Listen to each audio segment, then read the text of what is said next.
Hey, what's up, guys? This is a video I've been planning to do for a long time. Sorry it's taking so long.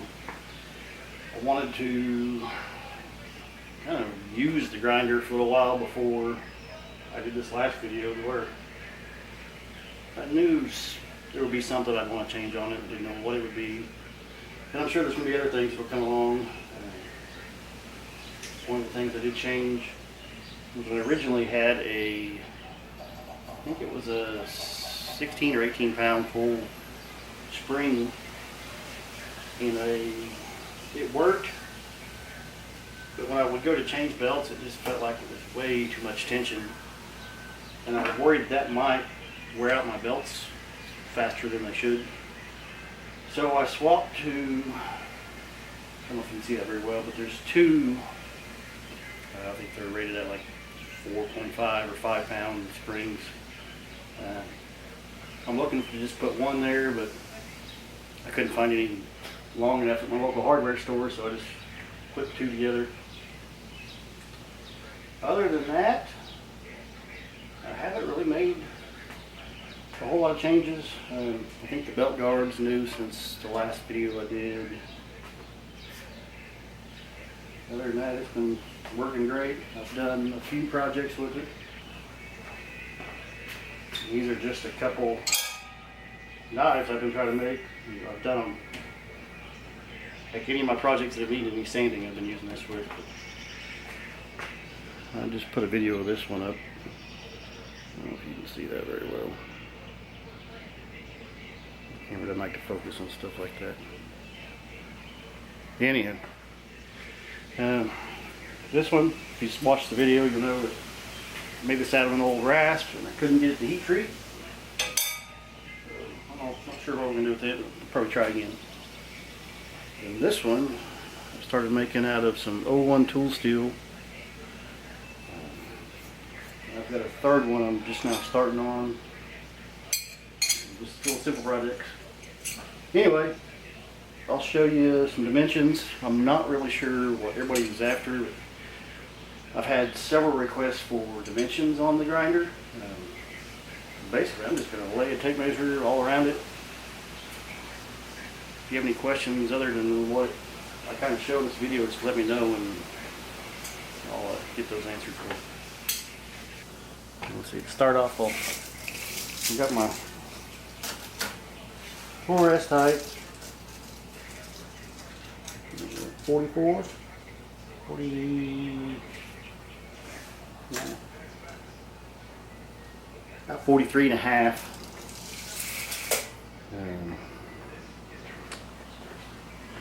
I'll get up here a little closer so we can see things a little better. This plate, which nobody probably really cares about, I just did a 17 by 10 piece. These uprights, get off the wheel there, are 6.5. That's for all three of them. And I determined that height mainly by, get around here. Sorry, I got a bunch of crap in my garage. That's how much room I needed to get the pedal blocks in here. Give or take a little.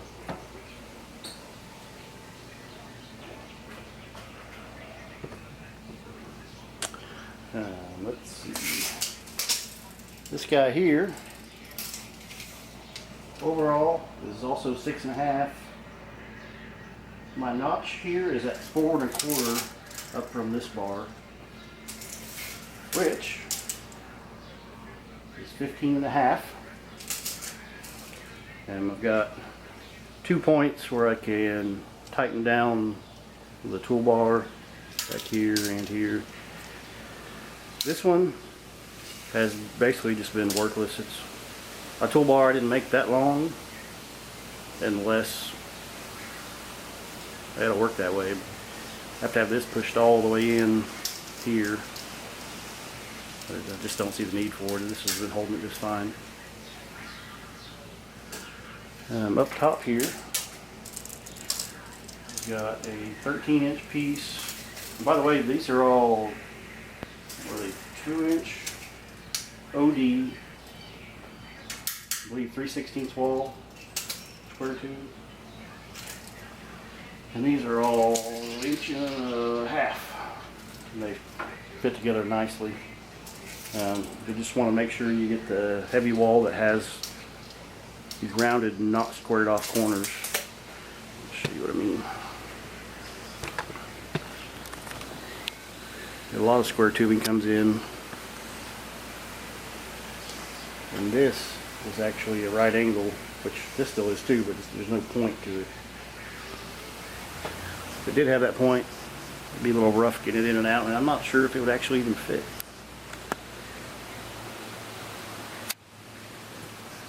Let's see here. Okay. Sorry for the crappy video, and I'm just trying to get this one done. From the back to the center of my bolt, 5.5 inches. You guys can see that. Which leaves it with 7 3/8. Yeah, that's not quite 13. My upright for my tracking wheel here comes up 4 3/4 here to the top. It's also just the 1 inch. Pretty much everything in orange is 1 inch square tube. Black is the 2 inch.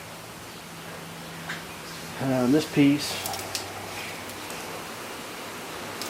3 inches from tip to top. I just cut an angle on it, cut the back side out of it to where it could pivot.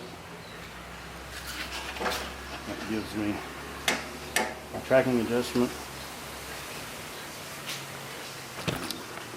Here. Let's see inside of it, there's just this, which was just a bolt that I welded an old hand wheel off a valve onto. Comes through and pushes on this back nut, which gives me my tracking adjustment.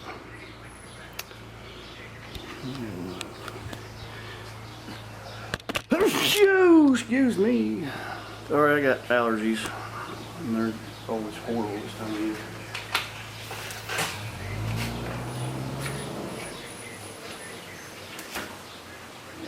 Let's see.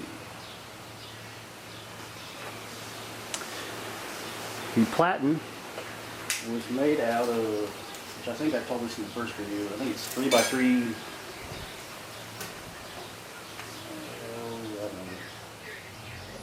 maybe 1/8 inch ish hang wire. Made the platen 8 inches long. And it's, right now I've got it at 2 1/8 wide. I'm not sure if it's going to stay that way or not. I might trim it down a bit more. Just so I'm not having to adjust the belt back and forth for when I want to do a plunge line on a knife on one side or the other. The backing plate, I said in one of the last videos, it's from Oregon Blade Maker, along with all of the wheels.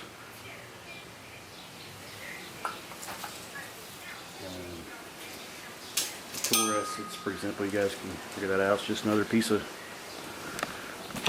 2 inch square tubing underneath there, 1 inch coming out, and a deal similar to this. Tighten it up. See some more. I'm not sure how to get a good angle at this.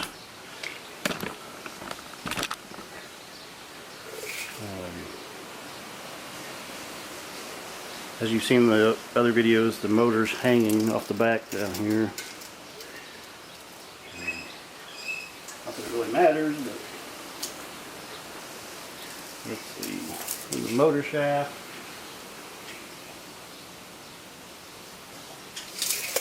To my little, what's the name for that? I'm drawing a blank. You know what I'm talking about. That shaft. It's 12.5 inches.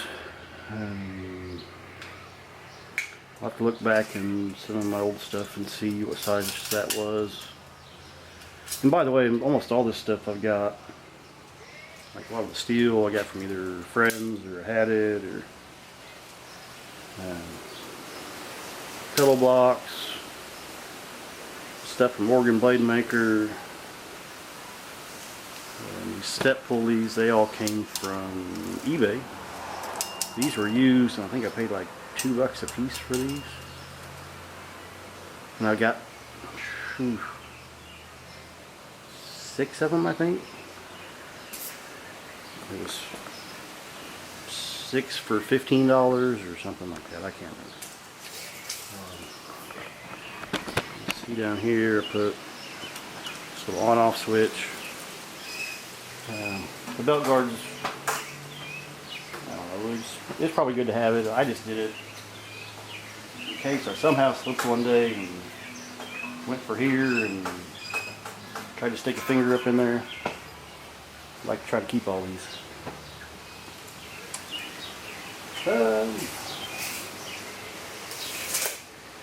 Not too sure what else I can show you guys.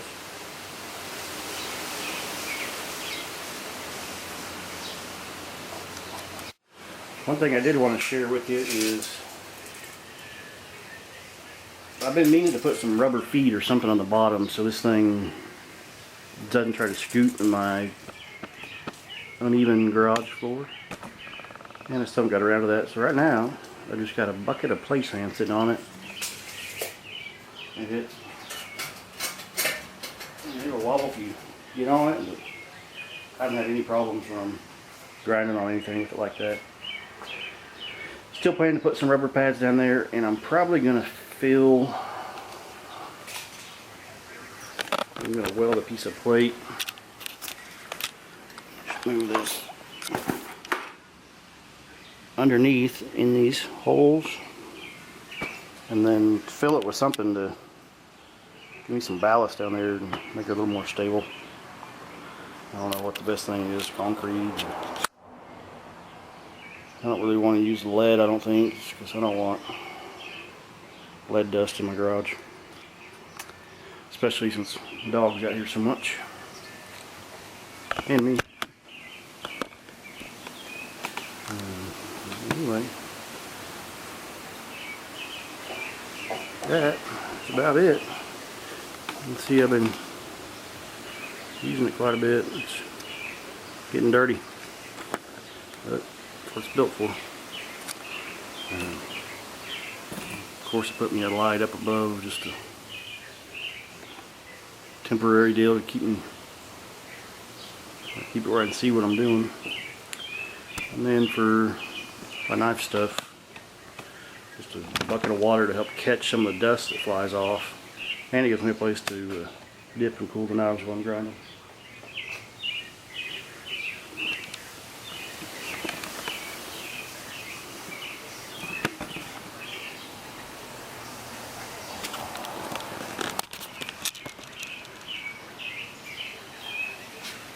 Like I said, if you guys have any other questions, don't hesitate to shoot me a comment or email me at BlueDogGarage@AOL.com. Hopefully that gets you what you needed. Thanks for watching.